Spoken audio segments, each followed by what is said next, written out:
Fieldstone Golf Club's Blaise Giroso was arguably the best amateur on the Golf Association of Philadelphia circuit during the 1980s. The Wilmington, Delaware resident captured 3 Silver Cross awards, won the 1983 Patterson Cup, and qualified for match play in 6 amateur championships, finishing as runner-up in 4 of them. Giroso was also successful in his home state, winning 10 DSGA amateur championships, as well as the 1984 Open. In any tournament, Giroso always beamed as a legitimate title contender. Through the Legend Series, Giroso takes us through each of his 4 appearances in the Golf Association of Philadelphia Amateur Final.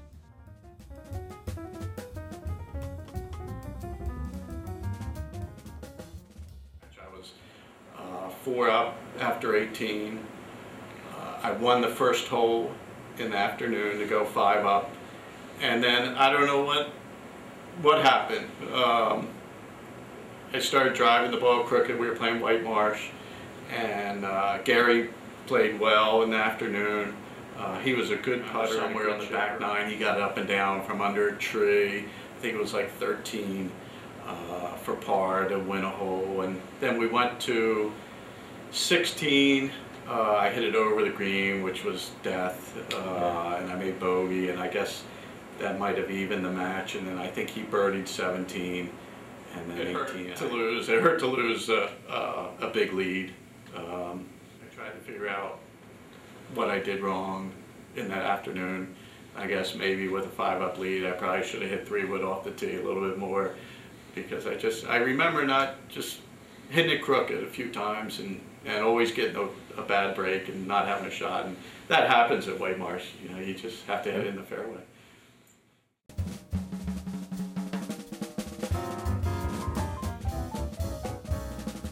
He was a little bit younger than me, but we knew each other pretty well. We both showed up with red pants and a white shirt. And Wilmington, of course, was his home course, and he hit it a mile, and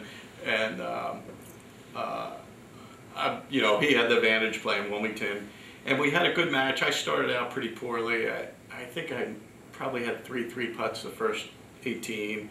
I forget how the match stood after 18, but I think I was maybe 3 or 4, maybe even 5 down, but probably 3 or 4 down. I got it back to 1 down playing 15. I think we tied 15, still 1 down playing 16, and I remember we both had like 6-footers. I made mine first. He had a 6-footer to keep the lead, and he made it, which was a big putt. And then 17, the par 3 over the water. I remember hitting 4-iron in the morning, not hitting it solid, hitting it in the water. And in the afternoon, I hit 4-iron again. I hit the same exact shot, didn't hit it solid, hit it in the water, and he ended up winning that match 2-1. But it was really an enjoyable match, and it was fun playing Chris.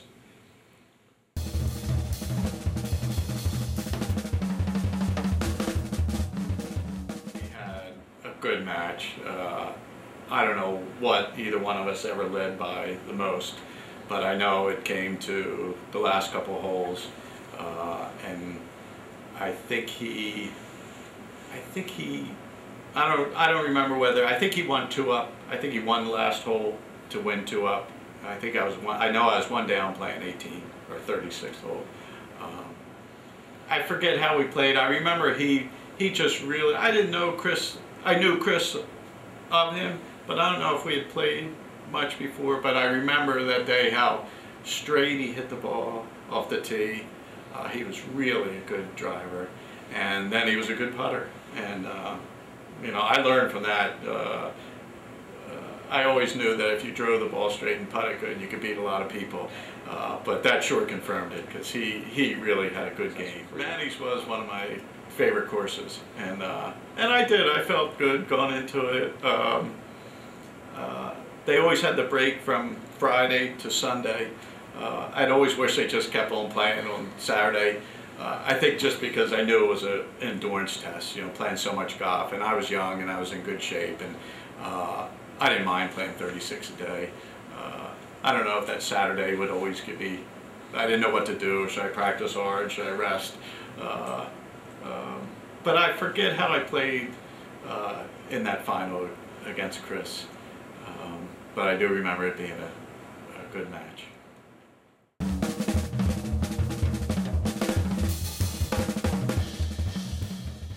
We both played pretty well in the morning. I think I was 1 up after 18. I think we had both shot, maybe I shot 1 under, maybe he shot even. I remember he changed putters between 18, and I had played with him a little before, and when he showed up on the first green and he didn't have Old Reliable in his bag, I was like, wow, I've never seen Buddy play without this putter.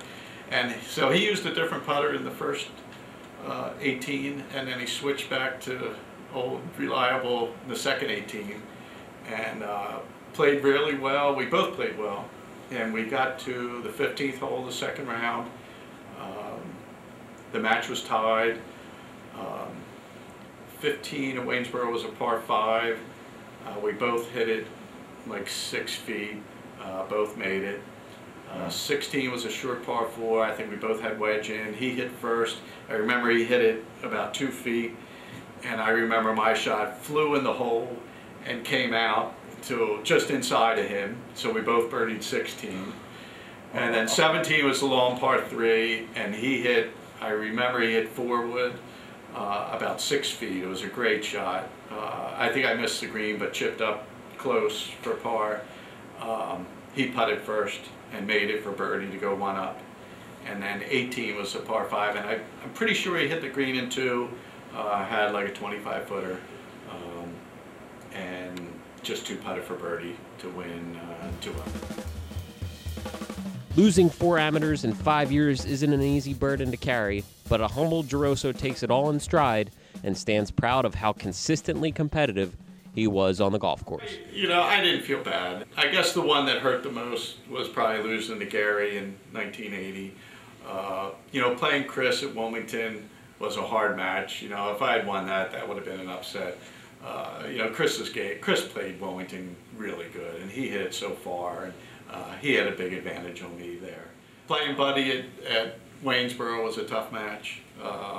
And of course, Chris, you know, he's hard to beat anyway. So I remember Mr. Sykes sitting right next to me.